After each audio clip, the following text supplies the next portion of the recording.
मु आज्ञा फ्रेश मणि यात्रा ग्रांड मॉल एथर कार्यरत या पूर्व धौली यात्रा थी ए वर्ष अच्छी नुआ पार्टी यात्रा ग्रांड मॉल रे अच्छी आपन यात्रा करियर केते वर्ष होइलानी यात्रा करियर 12-13 वर्ष कि 14 वर्ष खंडा हो गला आठ भीतर चलती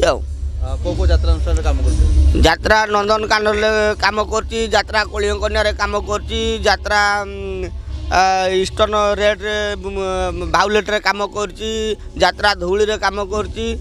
यही तर ग्रांड मॉल आसी यात्रा करूची यात्रा ग्रांड मॉल वर्ष 4 खंड नाटक नि पदा पास आपनकर केते खंड नाटक रे पार्ट अछि मोर तो सबु नाटक रे पार्ट अछि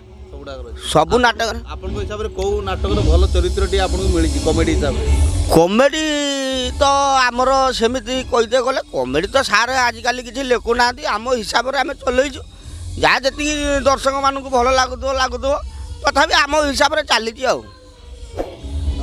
यात्रा ग्रांड मॉल आज्ञा आपन हिसाब रे को नाटकटा पार्टी को बेसी ट्रेंडिंग रे रखि नाटक सबू नाटक भल कौन से नाटक लोक बोर हबार ना गोटे बोर भी सीट ना आज गोटे नाटक हूँ बंचा हम एका ये नाटक लोक उठे ना कि परिश्रा भी करेंगे।